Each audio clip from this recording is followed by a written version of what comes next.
Basi imempendeza Mungu injili ya Yesu Kristo ihubiriwe mahali hapa. Ni mapenzi ya Mungu injili ya Kristo Yesu ihubiriwe mahali hapa. Mungu wa Abrahamu, Isaka na Yakobo, asante kwa neema na rehema ya kipekee uliyotupatia mahali hapa Bwana. Nenda ukanene na mpendwa wangu, nenda ukanene nami. Sasa ninapokupendeza Bwana, na ni kwa jina la Yesu Kristo aliye Bwana na mkombozi wetu. Amina.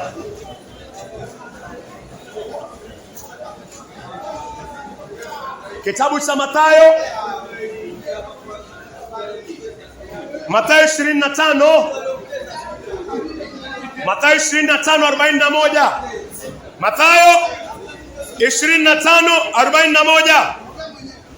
Kisha atawaambia wale walio upande wako wa kushoto, ondokeni kwangu nyinyi mliolaniwa, nendeni kwenye moto wa milele, nendeni kwenye moto wa milele, nendeni kwenye moto wa milele ulioandaliwa kwa ajili ya Ibilisi na malaika zake. Pendo ambao kwa mali hapa nafao leo, kuna moto wa milele, kuna moto wa milele. Mungu ameandaa moto kwa ajili ya malaika. Mungu ameandaa moto kwa ajili ya malaika. Na Mungu hatishiki na sura ya mwanadamu. Wewe. Mungu hatishiki na dini yoyote. Mungu hatishiki na dini yoyote. Mungu hatishiki na mtu yoyote. Mungu hatishiki na mwanadamu yoyote. Kaa ukijua kitu kimoja, Mungu yuko na moto. Na maandiko yanasema siku ya mwisho kuna watu watambua, ondokeni hapa nyinyi mliolaniwa. Moto, maandiko yanasema moto umekuwa tayari. Moto umekuwa tayari. Mungu alichoma Sodoma na Gomora na hakuna mtu alimuuliza swali. Sodoma na Gomora ilikuwa imejaa ushoga kama dunia ya leo. Sodoma na Gomora ilikuwa imejaa uchafu kama dunia ya leo.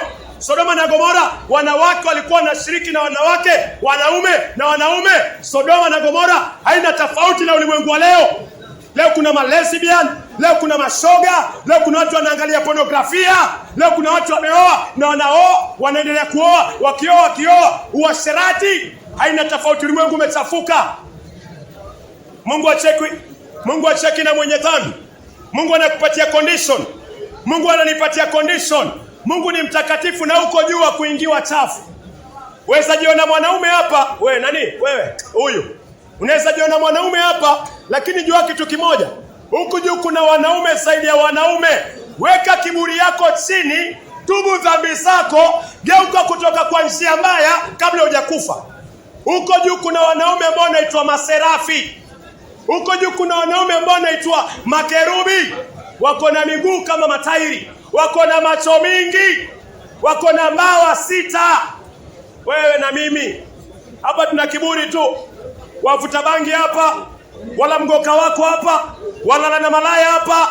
Akili yako iko sawa. Mungu anasema ameweka moto kumteketeza shetani na wale ambao wanaishi maisha kama ya baba yao ambao ni shetani. Wengine wanasema mimi siendi kanisani. Wewe? Eti mimi sasa simhitaji Mungu. Wewe mtu ambaye anasema hivyo ni mpumbavu wa mwisho. Manake akifa, hiyo pumzi uko nayo yenyewe ni ya Mungu. Wewe uko na pumzi yako? Mwanadamu hana chochote. Mwanadamu ni atubu dhambi zake, aiwache njia mbaya, amregelee Mungu wake. Weka kiburi chako chini. Kuna malaika huko juu anaitwa makerubi. Makerubi, Adam alipoanguka kwa dhambi, wewe huyu. Wewe ni mwanaume sana, hebu kidogo. Wewe, ukiangalia kitabu cha Mwanzo 3, Adam alipoanguka kwa dhambi, Mungu alichukua makerubi. Makerubi ni malaika wa Mungu ambao ni kama walinzi. Ni walinzi. Wakaekwa pale bustani wa Edeni wamzuie Adam asile mti wa uzima. Makerubi alikuwa pale na panga la moto. Adam hakuweza kuingia. Unafikiri huko utakuwa sawa ukisimamisha machafu? Unajiona mwanaume hapo unapiga kifua chako? Wewe si mwanaume. Shuka chini, tubu dhambi, geuka muamini Yesu, ishi maisha masafi. Huko juu kuna wanaume wanatungoja. Ukiwa ndani ya Kristo itakuwa salama. Itakuwa salama. Usijione bingu hapo ukilala na visichana. Usijione bingu ukilala na visichana, ukila mugoka, ukila miraa, ukinywa pombe. Hiyo si starehe.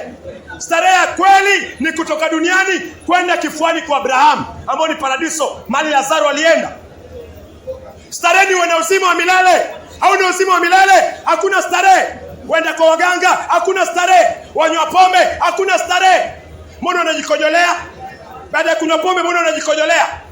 Baada ya kula mogoka, mbona ulali? Mbona unashindwa? Mbona ulali? Starehe ni kuingia peponi. Hiyo ndio starehe. Hii mambo mengine yote hakuna starehe hapo. Hakuna starehe hapo, usijidanganye. Naenda Mama Ngina, naenda kustarehe. Hakuna starehe. Watesa nafsi yako, watarisha nafsi yako kuingia jehanamu kuteketea.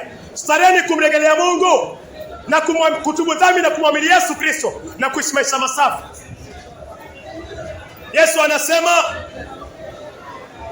kuna moto ambao umeko tayari. Mathayo 25 mstari wa 41. Kisha akawaambia wale walio upande wa kushoto, ondokeni kwangu nyinyi mliolaniwa. Nyinyi mliolaniwa, nendeni kwa moto. Nendeni kwa moto wa milele ulioandaliwa. Moto ulioandaliwa. Moto ulioandaliwa Ibilisi na malaika zake. Kuna moto tayari. Kuna moto tayari.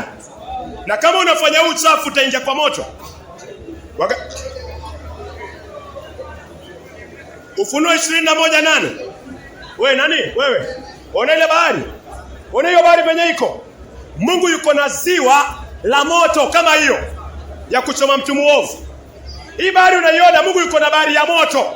Ufunuo ni revelation. Ufunuo ni revelation. Ufunuo 8, Ufunuo 21:8. Ufunuo 21:8.